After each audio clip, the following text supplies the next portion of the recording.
Look, I won't say I'm not pleased to see you. The whole thing's gone on far too long. It's better that it's out in the open, that Bobby knows where she stands. Oh, I see. No matter what comes out of it. Oh? Look, Ailsa and I don't want anything to muck up the wedding, so maybe it'd be better if you left it for a while. I mean, you can't just front up to her now. I have no intention of revealing myself to Bobby either before the wedding or after it. Then why the hell did you come here? Today of all days. I will tell you. Although I don't necessarily expect you to understand. I came here to prove to myself that I can watch that girl get married and not feel a thing. Why do you have to prove it? You've already made up your mind, haven't you? Yes, well, as I said, I didn't expect you to understand. Is that the only reason you came here? It is very important to me. Oh, yes, and we all know you put yourself at the top of the list. All right, all right. But I do want you to do something for me. What? Take a good long look at Bobby and keep an open mind. I always keep an open mind. God, I wish you could hear yourself sometimes. And that's something we won't debate now. Look, all I'm saying is don't write the kid off. She's come a long way. Really? You can't judge her on past performances. Alf, I am not interested. Yeah, well, maybe not. But I tell you what, Morag, if I was that kid's dad and I was seeing her get married today, it'd make me feel very proud. I came here for one reason and one reason only. And that is to prove to myself that I don't care. I don't give a damn. It's ancient history. That girl means nothing to me. Now, what about all the people that see you in the church, including Bobby? What are they going to think? What's she going to think? They won't have to think anything because they won't see me. I'll just slip in quietly after the ceremony started. And they'll all be too busy looking at the blushing bride anyway, although blushing's hardly an appropriate word from what I hear. Oh, for God's sake. Yeah, but you take my point, don't you? Anyway, no one will notice. Then when it's over, I'll just slip quietly out again and hopefully never set eyes on that wretched girl again.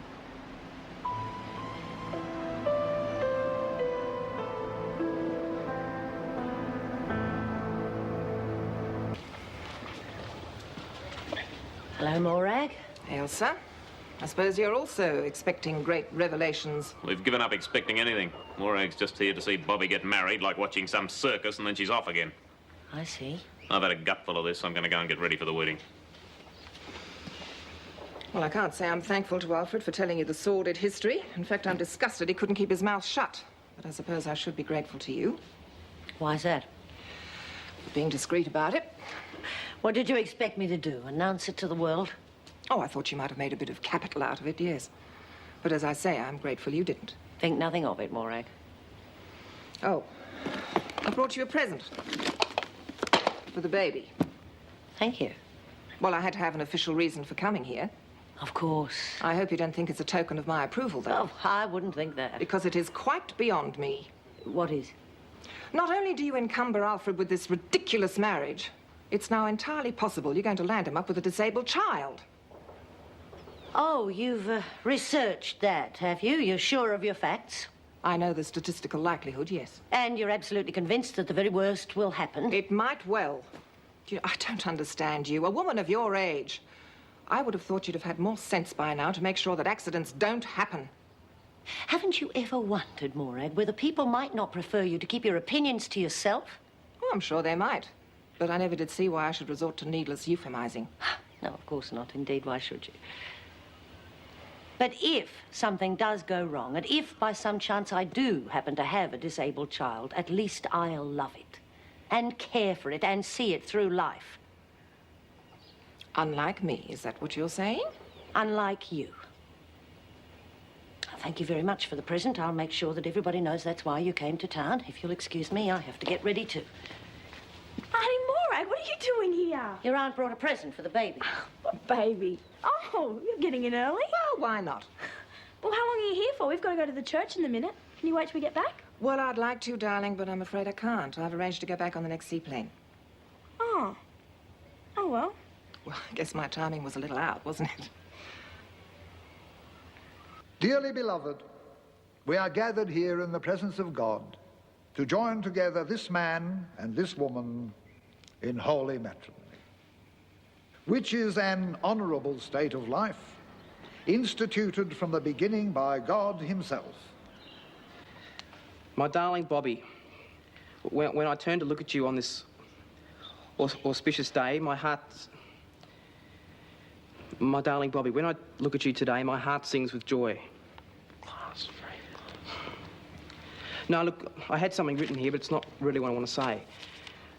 All I want to say is that I love you, I honour you, and I always will. I just can't believe that I'd be lucky enough for you to want to marry me. How could I top that? All I want to say is that it goes double for me. I require and charge both, as you stand in the presence of God, to remember that love and loyalty alone will avail as the foundation for a happy and enduring home.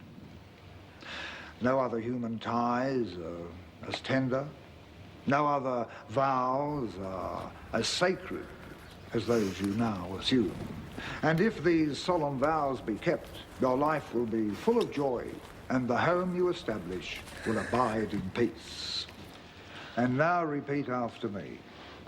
I call upon these persons here present to witness that I, Roberta Simpson... I call upon these persons here present to witness that I, Roberta Simpson... do take thee, Frank, to be my lawful wedded husband. Do take thee, Frank, to be my lawful wedded husband. To have and to hold from this day forward... To have and to hold from this day forward... for better, for worse... for better, for worse... for richer, for poorer... in sickness and in health... to love and to cherish till death do us part... according to God's holy law. And thereto I give you my troth.